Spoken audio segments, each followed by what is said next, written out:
Welcome to today's presentation on comparison of architectural patterns. In this presentation, we will explore various architectural patterns, comparing their strengths, weaknesses, and ideal use cases. Before diving into the comparison, let's quickly recap the architectural patterns we have covered in previous days. Monolithic, microservices, client server, layered, event driven, and cloud native designs. Each of these patterns has unique characteristics that make them suitable for different scenarios.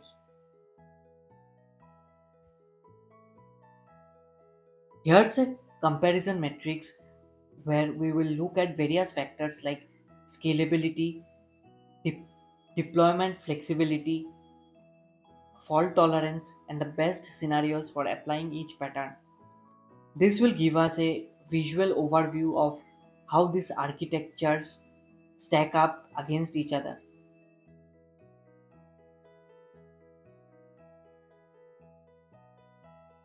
Monolithic architecture is a traditional model where the entire application is developed and deployed as a single unit. While it's simple to develop and deploy, it lacks scalability, and as the app grows, it becomes harder to maintain. Monolithic systems are great for small to medium sized applications but can face challenges in handling large scale projects. Microservices architecture is a modern approach where the system is broken into smaller, independent services. Each service is focused on a specific functionality, making the system more scalable and fault tolerant. However, managing microservices can be complex, requiring advanced orchestration tools. This pattern is ideal for large, dynamic systems with frequent updates like e-commerce platforms. In client-server architecture, the client requests services from a centralized server. This separation of concerns allows for flexibility as multiple clients can interact with the server. However, the system can be affected by latency and network issues, especially in high traffic environments. It's widely used in web applications and file sharing systems.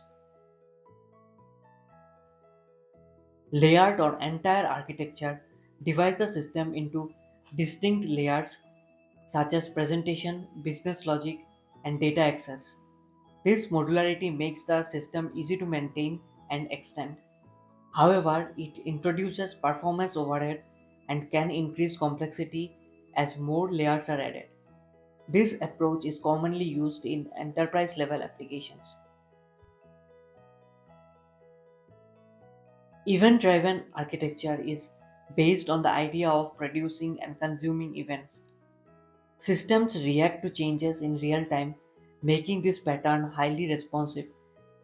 While it offers great scalability and decoupling, debugging and testing can be challenging.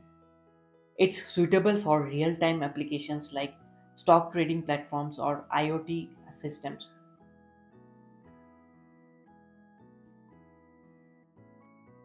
Cloud native design focuses on building applications that fully leverage cloud environments. This includes serverless architectures, which minimize infrastructure management, and containerized environments that ensure portability. Both offer scalability, but the choice depends on the specific needs of our application. Cloud native is a great option for scalable cloud hosted solutions like media streaming.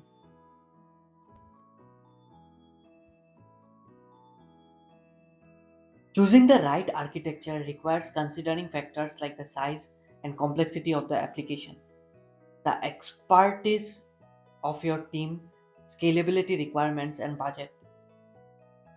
For instance, if we are working on a small project with a limited budget, a monolithic approach might be best. But for a large scale dynamic system, microservices could be more effective. Let's look at some real world scenarios. Monolithic architecture works well for small e-commerce websites, microservices for large platforms like Netflix, client server for web services, event driven for stock tracking, stock trading, and cloud native for cloud hosted platforms like Spotify.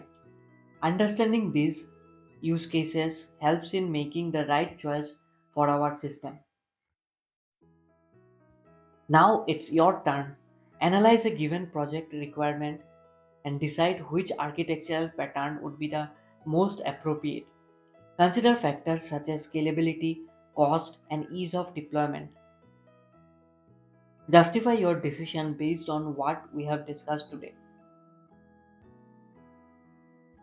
To wrap up, we have explored several architectural patterns and their respective strengths and weaknesses.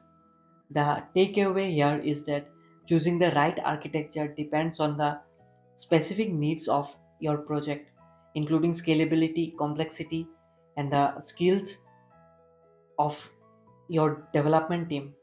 A good understanding of each pattern is crucial for making informed decisions. Thank you for your attention. If you have any questions or need further clarification, now it's time to ask. Let's have a discussion on any points that might need more explanation.